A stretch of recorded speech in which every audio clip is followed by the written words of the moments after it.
Welcome in, everybody, and welcome to episode 16 of Cal's Corner. Can't believe it's already been our 16th episode that we have recorded here. Special thanks here to, once again, Billy Mann and KLLB Media, also Van Dyke Mortgage and Bill's Golden Cards and Collectibles right here in Whitehall. My guest today is actually a doctor. He's my oncologist. When I was diagnosed with prostate cancer, I had already known Dr. Brian Lane, otherwise AKA Brian, and he kind of helped me through my journey, and which has been greatly appreciated. So today we're going to welcome in Brian Lane, and this is going to be a fun hour here, I have a feeling. So welcome, Brian, and nervous, excited? It'll be fun. Talking with you, Cal, for an hour. It'll be fun. We're going to talk more. We'll figure it out. This will be a fun time. What do I tell you? Less of me, more you. There you go. Yes. Was more to be last thing. Now it's less of me. So, all right. So here we go. Brian Lane. I know you come from New Jersey originally. So tell us about the early years of Brian Lane. You know, it's interesting. I sit here in the sports store, and you're a big sports guy, and I'm like, you've had a lot of really big athletes. I didn't have a huge athletic career, but I sure loved my sports and still have. Grew up in Teaneck, New Jersey, played and went to public school, Teaneck High School, and growing up was fun. It was, New Jersey's a little different than Michigan. Clearly suburbs, no farmland, no corn. Everything was kind of more packed in, and we kind of viewed ourselves. We're only 3 towns in from New York City, so I always kind of thought of myself as a city boy, even though I'm a suburban kid. And it was a good place to grow up. Okay, my mom and I, my parents divorced when I was about 8 or 9. So it was my mom and I. We ended up getting a dog, and loved my dog Penny Lane. And so that was kind of this unit that was together through kind of the years I can remember. Yeah. I don't really remember my years before that all that well, but it was a good childhood. It was good. My mom worked hard. She was a dietitian who headed up public schools, so she would feed kids for lunch and feed hundreds and later thousands at Elizabeth, New Jersey public schools. And so she just worked hard, and then she just told me, you better work hard. That's how we do it. Okay. So you had a dog named Penny Lane. Mm-hmm. So that a Beatles song? It is a Beatles song. Going back. That's how we got that all set up. So Penny was a English Springer Spaniel. She was a very loving dog. And then one day I was out at college, and my mom was walking her, and she walked across the street, and my mom called her back when a car was crossing, and the car came and hit her right across the jaw. So she broke a leg, broke a jaw, and my mom paid for the repairs. And ever since that, Penny always had this one tooth going jagged. And so instead of smiling, she always looked like she was because she had this tooth out. But she was just like a mopey, so happy. Yeah. Yeah. What were your high school years like? What were you involved in? So I like to say that I was in the geek athlete crowd. Okay. So there's different crowds. I was not in the jock crowd, but I was athletic. I was on the soccer team and a contributor, and then swim team. Eventually became captain, and went out for baseball and then tennis. And so, I was all about my grades. I was all about success and achieving and being number one. And yeah, I think that was definitely a big part of my growing up, was proving myself. Mm-hmm. And I was always successful, and I always won, and that's just how it worked. Yeah. Quick question. When was the first time that you ever got a B and not an A? Do you remember? I didn't get B's. You said there's no B's. When was the first time I got a B? I will tell you. So there's this guy. This will be a fun podcast. So my buddy Rob Shapiro, we were in Boy Scouts together, and it was AP Physics, second semester, and Rob was not cutting it. And I somehow decided for our like end of year project that it would be reasonable for Rob to copy off me. So we turned in, I didn't even know what Rob turned in. I don't know what happened. All I know is on my final project, I got a D minus. So all I know is my grade took a massive hit. And I think the professor was clearly teaching a lesson and a good lesson. And I chose, friend over truth in that moment. Yeah. And that definitely hurt me. So that's a low grade. I think my report card still has a pretty big stain from that moment. Hopefully Rob gets to listen to this sometime. Oh, that's awesome. So probably 7 or 8 years, but to introduce you more to our audience, you have a brilliant mind. And I think people will realize that as we go on through this podcast. You were born with a gift of just being able to read something and remember it, and you've used the mind that God gave you to help others, which is what we'll talk about, as we go on. But when you're in college, when you're in high school and you're wrapping up high school, I know you went to college. But explain that to us, where you went to college, and how did you decide to go to that particular college? Yeah, I mean, I do think it's interesting to kind of think back on the kid I was, or the young man that I was, and how I got to that place. But again, very competitive, didn't think anyone could beat me, and really had not been exposed to a lot of people who were going to beat me, at least academically, or with my mind. So I just looked at all the schools. I considered it, I'm going to go wherever I choose to go. And I applied to 5 schools and the safety school and got into all the schools, and, decided I was going to go to Yale, and that's where I went. And it was great. I loved the thought process. It's interesting when I talk to young folks now too, and you just try to get under the hood a little and try to understand what they're thinking. It may not be full or a broad perspective, but it usually has some real significant reasons for what they do. And I think I clearly had established early that if I was going to be of value, if I was going to have a wonderful life, it was because I was going to work hard and I was going to be smarter than whoever else it was, and that's going to make it happen. Yeah, so you have that. I know you have that great work ethic. Yeah, that you're one of those that you are going to succeed. Right. Yeah, and I appreciate that. I want to back up a little bit because this story I just remember this story.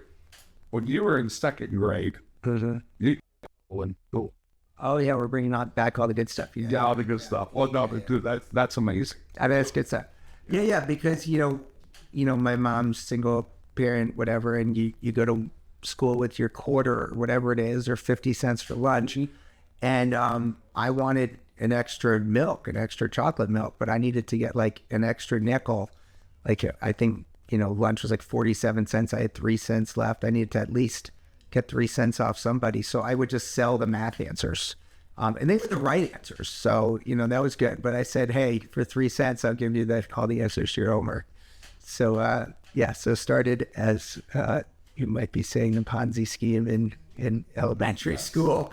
And my mom was always wondering, how did I bring home extra pennies or whatever? Because the math didn't make sense for her, because she knew, lunch was whatever, 22 cents. And I had an extra penny coming home instead of 3, and she didn't know why. And you were in 2nd grade running a well-funded Ponzi scheme. Yeah, well-funded.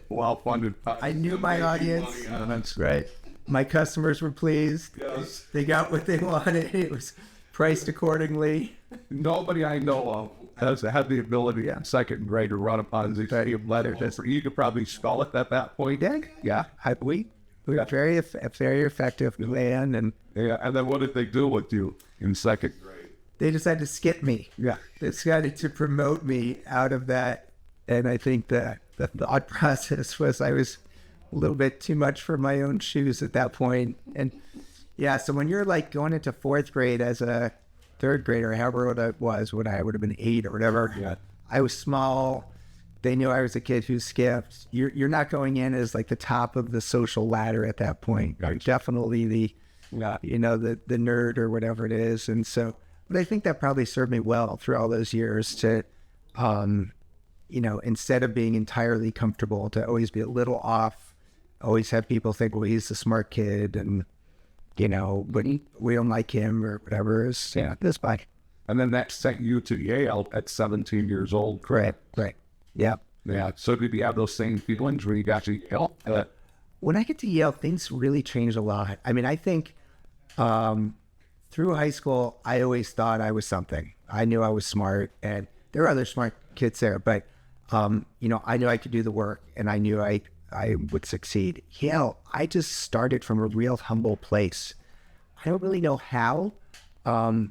I talk about, or actually what one of my pastors once talked about, you know, pride is not thinking too highly of yourself, it's thinking too much of yourself. And so you could think about yourself a lot in a positive way, or you could think about yourself a lot in a negative way, and that's still pride. It's just you're thinking of yourself all the time. Yeah. Or much. And yeah, when I got to Yale, I was like, I'm not going to be able to compete. All these young people are smart. They're like, you know, I got here, maybe I had, you know, the word these days is imposter syndrome. We never had a word like that, but I definitely felt like with my interactions with people, they were more impressive than I was. I think that's good. I think it was good for me. And it took a semester to kind of settle in and then figure out who I am, and that, like, I'm me. I'm not, you know, chopped liver. I'm a good person. I'm somebody who I've made, and it took a little while just to kind of fall into that. My story I love from freshman year was I thought I was going to be, I wrote in my college applications, which of course by then we had a handwrite. There were, you know, no like computers or, you know, typewriters could have worked, but I wrote my major choices would be either physics, chemistry, math, or religious studies. So I don't know where this brain was exactly thinking, but it was in those ranges as a freshman. And so I go to the math class. So I go to the first one, you know, and I placed out. So went into the whatever level 201 class, and literally the 1 hour was spent on one question, was prove there is no positive real in one. And I was done. I was like, I am so not major. I'm so getting out of this room. Like, why are we wasting on something that there's no number between 0 and 1? 0 and 1. And I was done. I was like, I am so not a math major. I am so getting out of this room. Like, why are we wasting an hour on something there's no number between 0 and 1? Like, yeah, I got that. Like, can we move on? Can we get to something else? So that's when I realized like theoretical math was not my thing. And I really only wanted to kind of focus on or think about things that like were life changing or like life giving. Like, don't just have these simple, or not simple, don't have these arguments. They're complex arguments, but don't have like that just for the sake of it. Like, let's actually do some life. So that started probably that day. Gotcha. So, if I remember correctly, you graduated Yale at 20? Probably 21. 21? Yes, 21. Yeah. Okay, 20 years. You have this degree. What was your degree in when you left Yale? So again, just kind of the way I did things, I always wanted to do a little more than someone else. And so I had a degree in molecular biophysics and biochemistry, which was kind of our standard like pre-med track. I wasn't pre-med. I wanted to do science. But I went and I got a master's at the same time. So I did a bachelor's and a master's in 4 years. And so like, because I saw like, you know how like when you're kid, you can see how the credits line up. And if you do 4 extra of this and 6 extra of that, then you'll make it work. So I made that work. But it's interesting. Like when I look at like college today and I look at like my kids' schedule, like I wish they had the same flexibility or ability to choose like really interesting classes and still do something like that. I don't know. It just doesn't seem like it's feasible. Maybe I just always had eyes to try to tweak it and make things work, and maybe something would be feasible today to someone similar to me. But yeah, I did that because I wanted to make sure when I graduated that I had something of distinction and that I stood out again.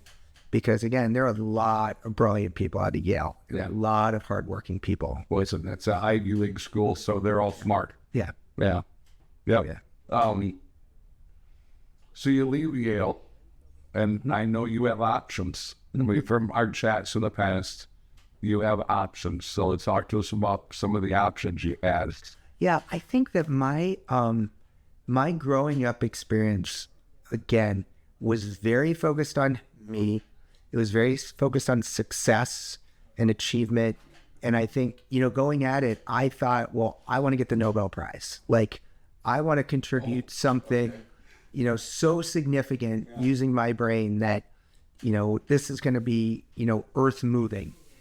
And I think that was really what my heart was. Like, by now I'm like, how arrogant or how, conceited, but like, it really was like, if these are my God-given gifts, this is what I want to deliver on. Yeah. And so when I came towards the end of college, I was very much thinking, I want to do science. I love proving things. So I love truths. And so it was like, I was trying to see through all those majors that I kind of talked about, how do you prove something's true?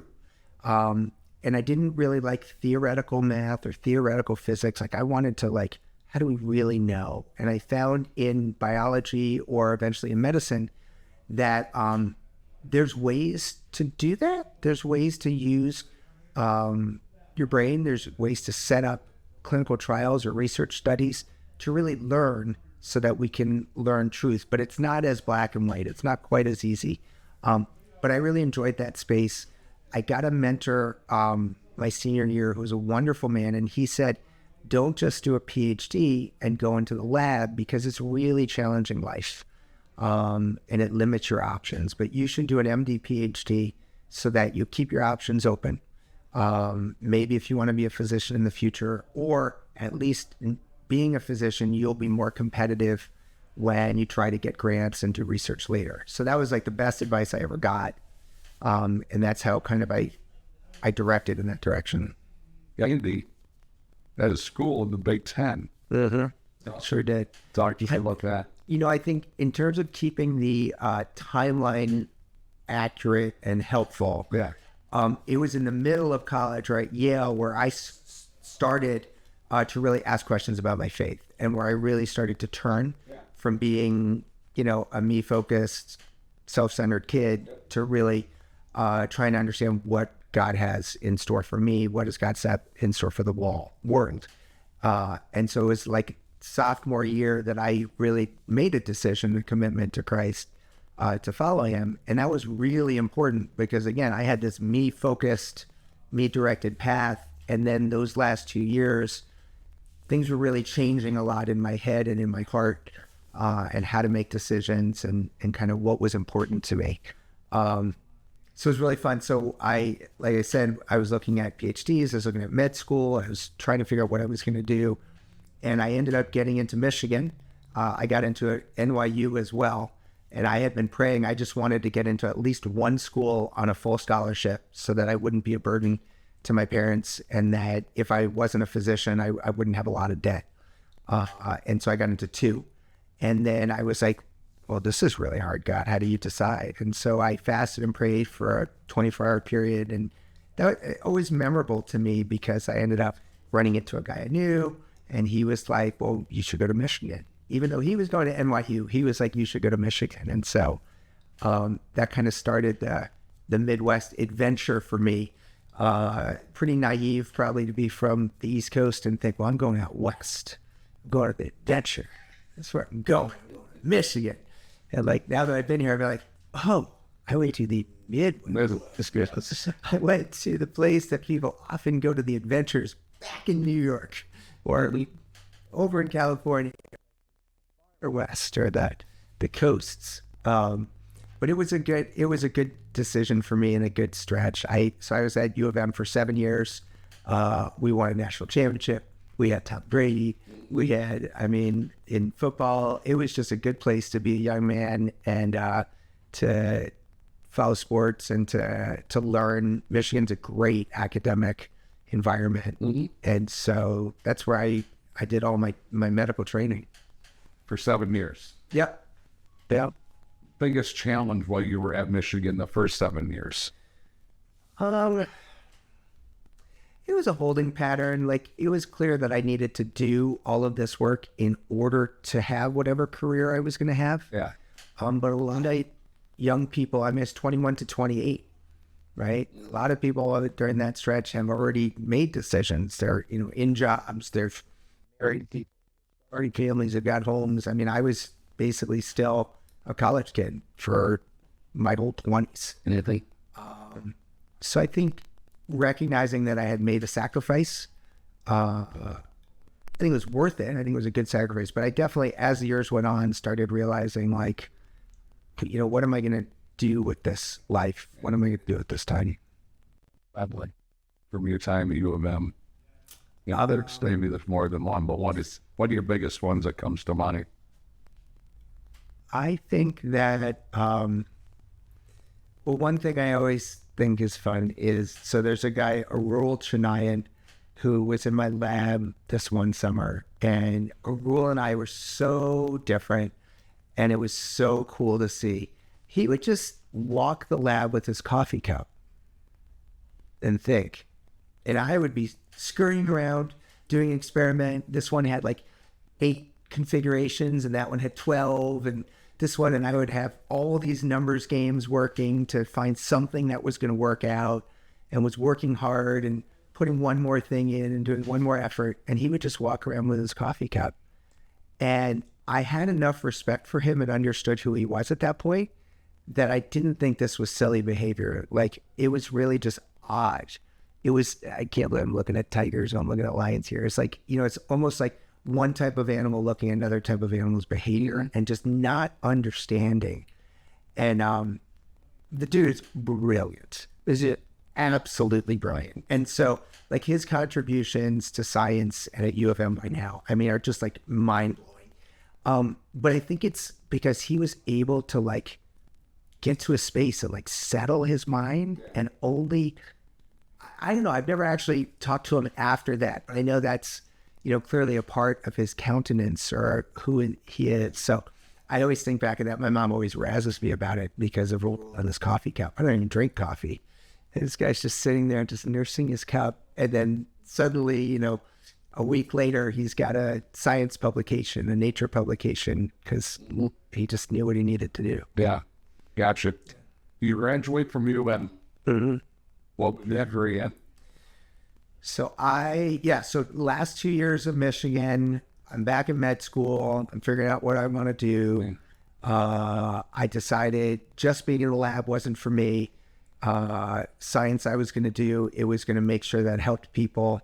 Whatever experiments I set up, whatever research I did, it was going to be very practical. And then I chose urology. And so I chose that as a field because I really just appreciated the opportunity to do surgery. And also that the research that I was doing in kidney cancer was really, again, it was just a great mix. It was, we can take these molecular things in the lab and figure out this is a bad cancer. We should treat it this way. This one's not as bad. We should treat it different. And so I had that all in place for the next step. So urology residency, that's 6 more years. So applied, and, for those who aren't medical, there's a match system. So it's a weird thing as well. Like, you go and you interview around. Yeah. These days, apparently, they do a lot of Zoom. It's not in person, which I think would be even more difficult to determine. But you would go around to these places, and they would kind of decide, do we want to have you work with us for 6 years? Like, are you the type of person that we want on our team and that we want to train? Yeah. And so it wasn't just that they were picking like the highest academic standards. Like, they wanted someone who's not going to be a troublemaker, someone who's be a good team player, like a lot of features that don't necessarily come through when you're just trying to be high achieving. But it was a great process. And then I went to the Cleveland Clinic for my training, and best place in the world to be. I mean, it was just, we had all the experts. We were cooking on everything. on all cylinders. I mean, we were just moving in minimally invasive surgery or moving in cancer care. There's just so much excitement that was happening. Okay. Cleveland Clinic, Mayo, U of M, I mean, all these places you hear about. What I know the answer, but I want to hear your answer. What makes them so unique and so special? I think it's culture. I think that it's people. It's vision. If you set something up with the right vision, then you have a chance. If it's not set up well from the beginning, it's not gonna happen. Yeah. But so the Mayo brothers doing it, Cleveland Clinic, the founding fathers were, physicians who had a good understanding of what they were trying to do, which is they were trying to provide exceptional care in a time compressed manner, in a reasonable manner that, didn't have, but we need one more thing. Like, they knew they were going to have everything present.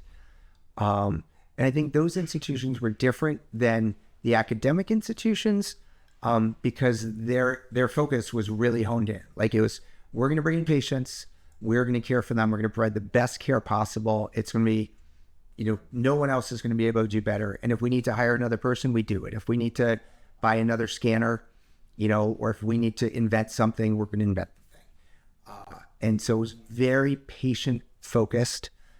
U of M was a great place to train and continues to be a great place. But these academic centers have a little bit of a different mindset because they have that academic vision. They also are pinned to, so there's education, but they're also pinned to research. And because research brings in money, you have to do great research. That doesn't matter if the research ever helps a patient. It just has to bring in the money. The goal of much of the research is to help patients, but at the end of the day, those institutions just need the money, the research money to come in. At the Cleveland Clinic at Mayo, like, if you're not providing a higher service, the patients aren't going to come. You're not going to get the money. So it's a different thing. Okay, so you landed in West Michigan at Cornwall. Yeah. Well, then it was Bromley Spectrum. Yeah. Cornwall, correct? Yeah. Yeah. How'd that process go, building a urology department?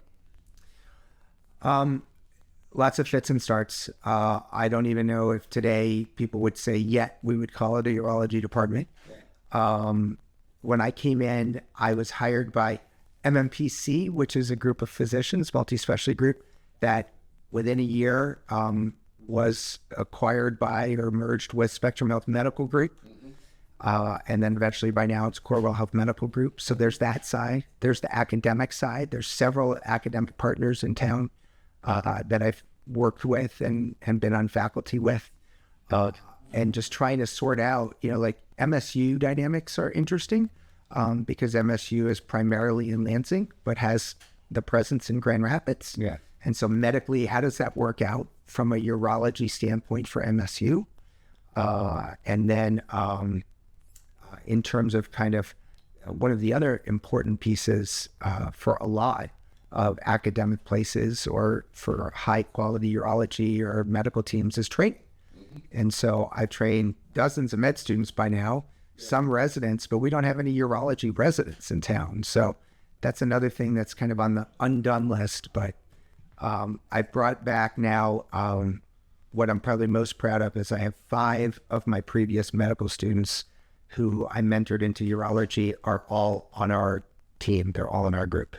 So we have like 5 guys who, these are good folks that I trained, and they really have that passion and that fire to provide excellent care. And they just each have their own strengths, and it's just really cool to see. Yeah. Greatest challenge being a doctor / surgeon / research guy and you write all these research papers to save lives, but what's your greatest challenge for you and maybe for most doctors? I would say work-life balance. I think through the years, I'm one of the last, or from that era of the physicians as a profession versus as a career. And the way I understood being a doctor was if you're in, you're all in. And maybe it's how, like, when I became a Christian, I was like, this isn't just going to be something I'll sign up for and then check it off. Like, if it's going to be real, it's going to be real. And, going to examples of, if you're 90 and I chose to operate on you because I have confidence in my abilities and you have a complication, I'm going to take that personal responsibility for that. It's not something that's going to fall to my on-call partner, the team. I'm going to share in personal accountability for the decision that I made. And I think that's old school medicine. I think that's wonderful. But again, it goes into this work-life balance. So if you have passions or commitments that you've made that transcend the work schedule, that transcend, this is my 9 to 5, that's a different space versus if you sign up for something where this is how much of myself I'm going to give, and I will give no more than that. And I don't want to bring it from a perspective of negative on that.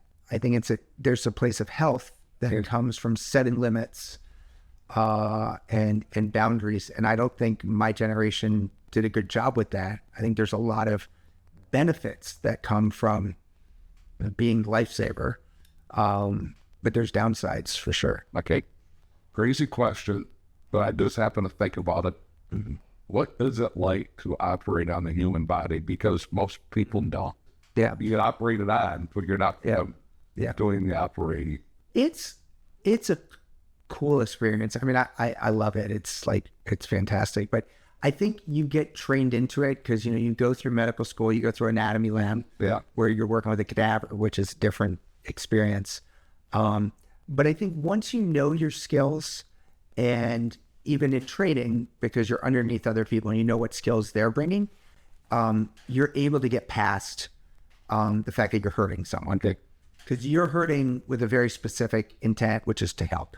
And you have enough confidence. Like, again, as a trainee, it's not like you're like, well, I'm going to fix this person's problem. What you're thinking as a trainee is, these people, my mentors, my senior people, I've been watching them. I know they're helping people. Like, I see the people in the hospital who've had these surgeries. All this stuff helps. And so then you just want to do your job. You just want to be a part of it. And then eventually you get to the point where you're the one who's primarily responsible. Yeah. In the last, 10 to 20 years, robotics have really become popular. Yep. I believe, if I remember right, you wrote the programs. Or again, wrong. You're giving for those. For what? For robotic for prostate.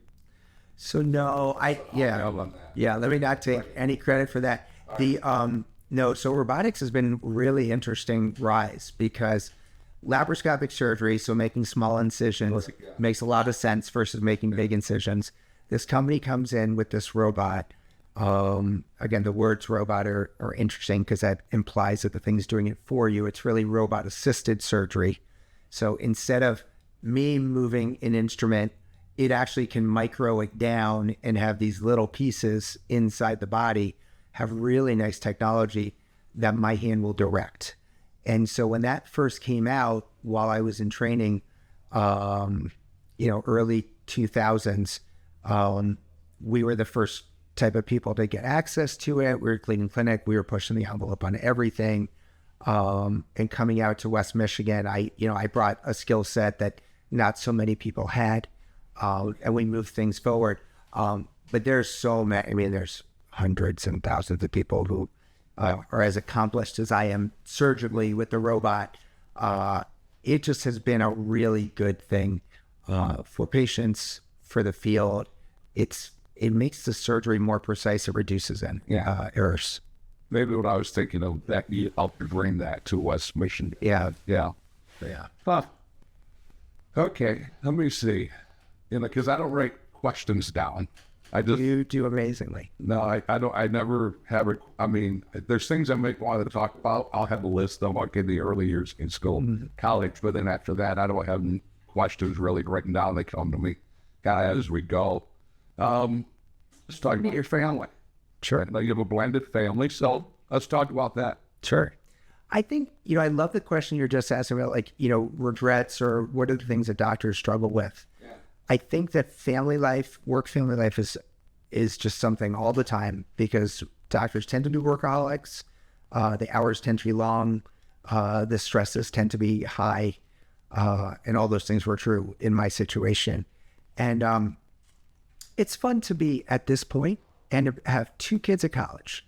Mm-hmm. And to see that they're making or soon to make the same type of decisions.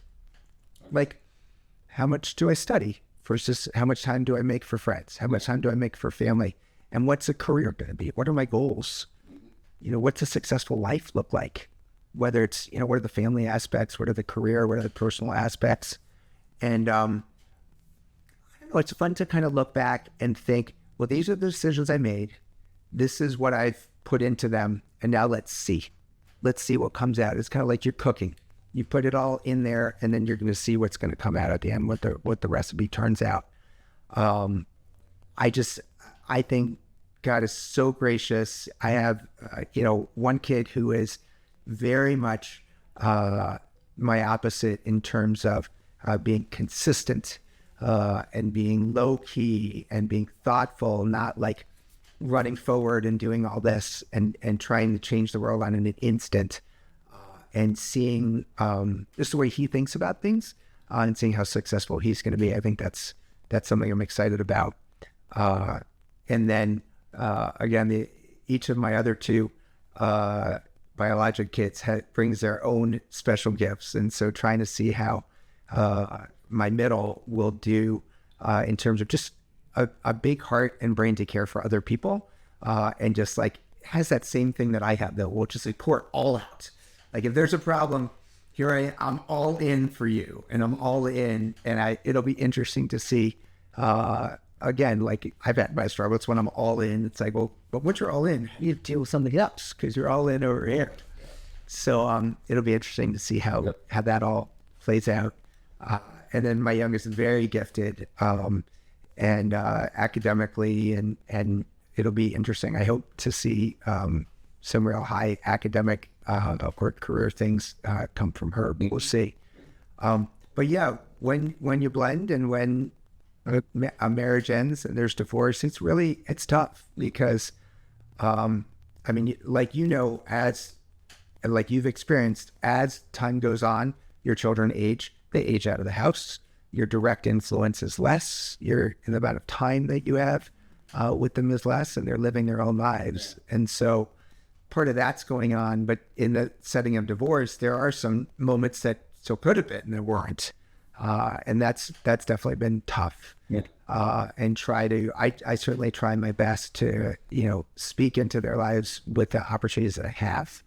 And so even though they're more limited, you still quality time. I do that. But now, I'm really blessed that I'm remarried and in a new family with 2 really lively, exciting, young girls, and it's just so much fun. And so it's neat to be rejuvenated by that. And your new wife, you got married last June, right? Yep. She's a doctor also, correct? Right. So now we're doubling up. Yeah. So Lauren is a internist and a fantastic internist. And so it is just really interesting for me to see things from her perspective. And like I was talking about, like, I know what my doctor view of the world was, and, all in focus on, oh, you have cancer. Well, let's do everything for that. She really brings this perspective of how do you look at the whole situation and how do you make sure that all the bases are covered? How do you prepare for the long term?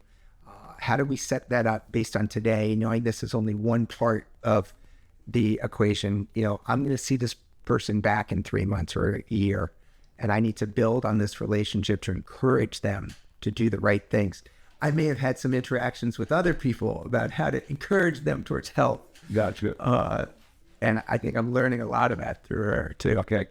You just mentioned, and I didn't know if we were going to go there. You kind of brought it up. You are currently fighting cancer also. Yeah. So as much as you want, or if you don't want to talk about it, you want to talk about, tell us your journey, how your journey's going. Yeah. That also, I mean, obviously is a huge part of everything that's gone on. So going back now 7 years since a diagnosis, I've been through all the ups and downs that other cancer patients have, you know, through the unknowns of what's going on, which I think is one of the hardest of the whole thing, to, you know, going through treatments, you know, making decisions where some things are better options than others, and then what are the complications or what are the consequences of the choices you made. But that I was in that space where I was cancer free, and I had no recurrence, and like that's a great place, but it's also a bit of a struggle because you never know if the cancer is coming back. And so the unknown, I think, is the toughest. The is it coming back is a tricky place to be. But then when it does come back, and when it comes back and doctors are telling you you have, you know, X years to live, that is not for the faint-hearted. And that certainly makes you start to think and make sure that you've got all your ducks in a row and you said the things to people that you feel you need to say. Yeah. By one thing, by, you know, spending some time with you and looking at you now, you would never know it, especially today. Maybe you came bouncing in here. I mean, we're in Bill's card shop here, and you went right to the cards, and you're all excited, looking, oh my God, I can get the cards here. Yeah, we got some Steelers. Yeah, we got some cards to buy. I know your stepdad is here with us today, so I think you and him are going to get some cards here, some Steeler cards. I will fulfill some Christmas gifts to him in that regard, which would be great. So a question, and I've seen this twice myself, so I know it's true. What is it like when someone comes up to you and said, "You saved my life"? I seen it last night. Brian and I were both at a men's what do you call it? Not retreat. It's like And men's event. men's gathering. Men gather, a Christian event to listen to speak. And this guy comes up to me and says, "Is Brian Lane still there?" I said, "Yeah, I think he is." He's over there, kind of that big guy. I can see him. And he goes, "Brian Lane saved my life. And I have another friend whose name was Bruce. And you saved his son's life when really nobody else could." What's that feeling like when somebody walks up and says, you know, "You saved my life"? Well, by now, the first thing I have to say, like when you say is, I'm like, nah, I'm not. It's more complex than that, and I think others could as well. But if we talk about it in what we're really saying is, it's so big. It's like the opportunity, and this goes back to why I really have enjoyed the career I chose and the profession I chose. Yeah. If you put your gifts to something, your mind, your body, your strength, and you do it to the best of your ability, then you really can have a significant life-changing impact on other people's lives. I don't think I'm unique in this, but I am really blessed that I've had this opportunity and people continue to share with me the impact I've had. Yeah. I think there's a lot of people who select careers where they may not be in position to get this type of feedback, both in terms of getting any feedback, and then secondly, something like "you saved my life." But those are the things, I mean, isn't that what it's about? Like, I mean, I think a lot in our Christian ministry, it's equally important. In our dealing with people, it's equally important. Like, we can really change people's lives. We can save people's lives. If you turn people from a completely wrong way of thinking and then get them on track, you know, addictions, like negative thought patterns, the cancer thing is huge. I mean, but as I look through it, in some ways, it's the easier journey. Like, when someone shows up to me in the office and I'm like, "You got a big cancer," and, well, two things. One, you got a cancer, we can treat you, but there's 5 guys on the block who can treat you. We're going to treat you, we're going to make you better. No, you know, it's wonderful. It's a great thing that we can do that. when someone shows up with a really complex situation, and I know that because of my skill sets, I was able to do something where other people wouldn't have thought that or wouldn't have done that. That's huge, and that's so satisfying. And that's kind of the gift that I've had in my life. Other people, it works out differently, right? Just by the nature of who you are in a family, who you are in relationship, you may be uniquely positioned to do things. And I think those things are just as significant, if not more. Yeah. Yeah. I have a friend, his name is Bruce, who I just mentioned a moment ago. His son, I think, at about 28 or 30, was having pain in his side, rapidly growing. I mean, it was getting worse like every day. And they brought him to the hospital, and he had cancer in both kidneys. And so now they start, they admit him, they start doing all the tests. Yeah. And Bruce and his wife kept hearing the name Brian Lane. And these doctors are coming in, and through the span of maybe 2 to 3 days, if I remember right, he was talking about, he kept hearing the name Brian Lane. We need to call in Brian Lane. We need to get a hold of Brian Lane. And it was odd that when you came in, you said, this is not going to be easy, but this is what we can do. We're going to try this. This is 10 plus years later. The kid's married. The guy, now he's probably 40, but he's married. He's got kids. And I go back to when I found out I had prostate cancer, ballpark 4 years ago now. Bruce, I'd seen him at an FCA lunch. And he said, hey, by any chance, he goes, hey, how'd your prostate cancer go? And it's really good. I said, we have a great oncologist. He's very optimistic. And he goes, hey, what's his name? And I said, Brian Lane. And his face just went, you have Brian Lane? And then he said, and that's when he told me the story about, you saved his son's life, which was, I did not know that. And you're one that you're not going to talk about, the stuff. So very cool. It's an honor. It's an honor. And I don't know. I think that, I guess that's what we want, right? Like in one way, I don't want it to be about me. Like I want it to be about Jesus. In another way, the question is, are you remembered? Like, did you make a difference? And I guess that you made a difference if people know who you are and we're looking for you. And can name you and that your name carried that. Well, you've made a difference. That's for certain. And, last night, we heard a guy talk about, will you be remembered 1 year and 10 years and 100 years from now? Right. You certainly are on that path to be remembered for a long, long time. So you and I went to Lemon Holton a couple weeks ago. Yep. And you're getting treatment right now. Yep. But you did something that was fascinating to me. What did I do? You're working on, so you get there, you get plugged in, you grab your laptop, and you slide your laptop over your top of you, and you go work. And you're working on research. Right. Tell us about what's it like to write not only one but numerous research papers. What it to somebody like me who was just a farmer. I was fortunate to be part of a big farm. The two brothers and we did a lot of great things in the ag world. All because of God. But that's so different than what I did. So what's when I look research. See, the things that I don't think are all that different, and I think about like what I care about now is like, to me, if I were in ag world, and I knew I did something different and better, I'd be communicating with other people and be like, again, you have to decide because it's a competitive space and whether you want other people to succeed too. But if the goal was to all be as successful as possible, like in human health, it's like we all want to treat people better. So there's no advantage to my system being better than yours.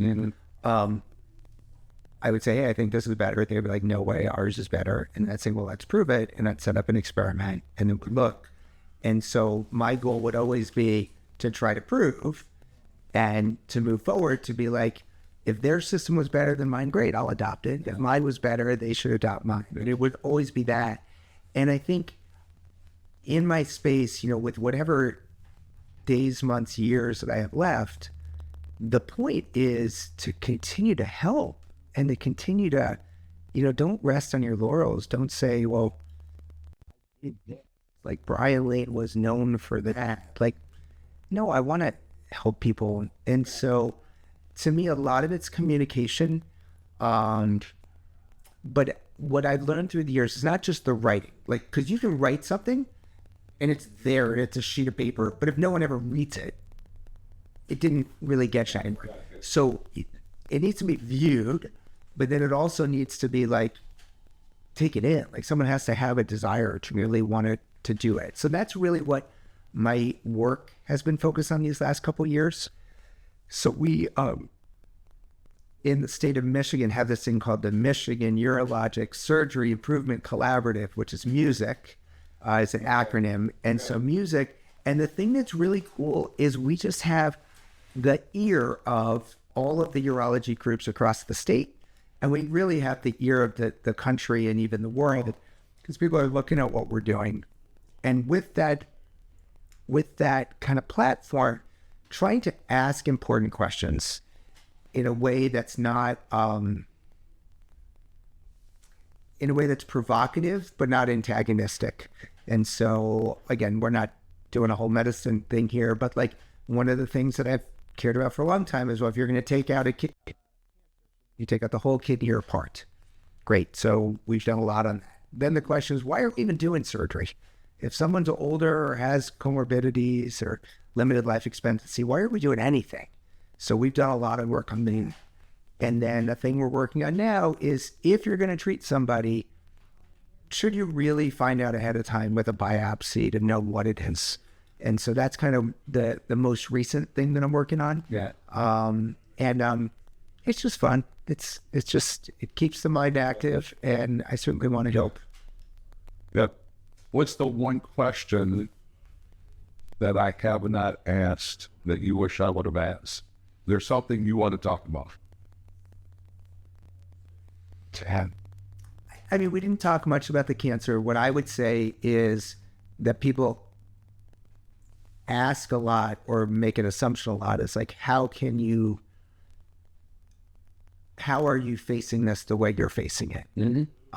And I won't put what their adjectives are, how they think I'm facing it. I'll just say, how does that happen? And I think that there's two things. One is, I was listening to it the other day, Dayenu. So in the Hebrew or in the Jewish tradition, it was always, it would have been enough. So there's this repeating thing in the Psalm, one of the Psalms, where it's just like, if God had, let us out of Egypt, but then we died there, it would have been enough. If he had given us manna and then we would have died there, it would have been enough. And like, so just looking at all the things that have already happened, I just feel like it would have been enough. I've been so blessed to this point. And so then with that, I look at each day as a chance, which is like, I have one more day. So here's a day, let's do something with it. So maybe my, I don't know if it's freneticism or high work ethic or whatever it is, or high motor, I want to do more and more and more. But I really have honed down a lot to things that are shorter term versus longer term. That's kind of always been my path anyway. It's hard for me to look at a 10-year vision, much easier for something that's completable. But I just do that, and it's important. I think you can't, I forget if I said it here or not, like, you can't spend your days dying. Like, it doesn't help anybody.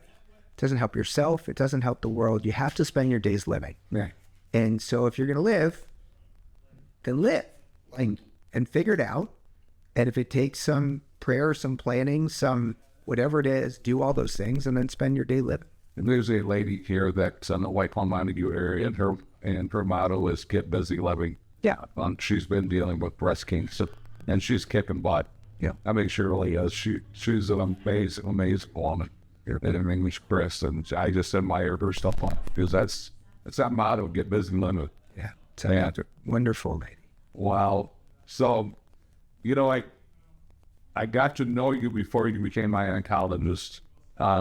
Because of you, I've had maybe the easiest cancer journey of anybody I've ever known. We talked about that last night. They caught mine early. thank goodness for yearly physicals, because I had a yearly physical start at 40. And that's how they caught mine, was my number jumped from 2.7 to 3.9 in a year. Mm-hmm. And then did the biopsy, and then found that prostate cancer just started. Mm-hmm. And you told me go home and finish harvesting. Yep. I had to call you in 2 weeks before I was done, and that's what we did. And got in and had the radiation seeds put in, and it's been good since then. Numbers low, but so I knew you from my Tuesday night men group a little bit, not well, But then when I find out, that I had it, and then got a hold of you, you came up with this plan. It's been you've been I cannot even fathom how many people that you've been a blessing to. It just, and your world's different, because my world is the ag world, and we had this, my brothers and I were fortunate to have this large vegetable farm. We fed, you look at, you probably fed a lot of people in our lifetime. And, my brothers were older. So, Van Singel Farms was like 82 or 83 years from when it started with my dad in 1935 up until, 2020, ballpark 2021. So you think, okay, you've, fed millions and millions of people through that span.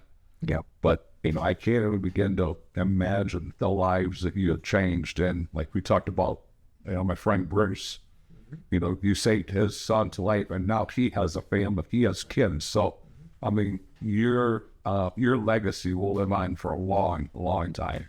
But I turn that back on you, and I turn back on the listeners too. I think we each have that opportunity. And the people that we see each day, we have the opportunity for them to think that was a man, that was a woman that was significant.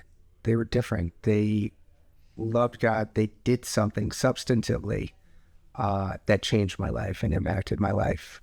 Yep. Where do you go to church right now? I go to Mosaic Church, Pastor Noah Filipiak. Oh, yeah. It's a startup, but it's been a good place. Yep. Is that near the Allendale area? Where's that at? It's on the southeast side of town. It meets in the Cedarman Boys and Girls Club. Okay. So yeah, growing. Yeah. Yeah, I was part of that. Yep. And yeah, it started out with just a handful of people. Now, the average probably about 180 people a week. So yeah, awesome. Yeah. Well, Brian, wow, what an adventure you had. What a journey you've been on. And thank you for being willing to sit down and just hang out with me for an hour and tell your story, because it's special. It's unique, And we've had a lot of football guys. We've had some football coaches out here. And,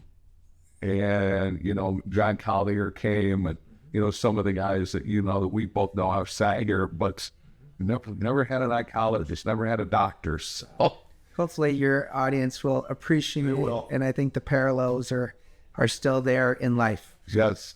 For the sweet experience. Yeah. Well, once again, pay a couple quick bills. Once again, we want to thank Billy Mann at KLOB Media, Van Dyke Mortgage here in Muskegon, Bill's Golden Card Shop, and Collectibles, right? This is where we're at, right here in this little room in the back. And like you said, you see behind me, and I see behind you with Miguel Cabrera is behind you, and he's over here, and I can't remember who's up here behind me. We have all this memorabilia kind of surrounded us. So now we got to thank Bill Welch and Bill's Golden Cards and Collectibles sale. Once again, Billy Mann, Van Dyke Mortgage. And yeah, we're wrapping up episode 16. Here comes Billy Mann as we speak. And so once again, thank you everybody for listening. Hope you have a blessed Christmas, and we will see you soon. God bless.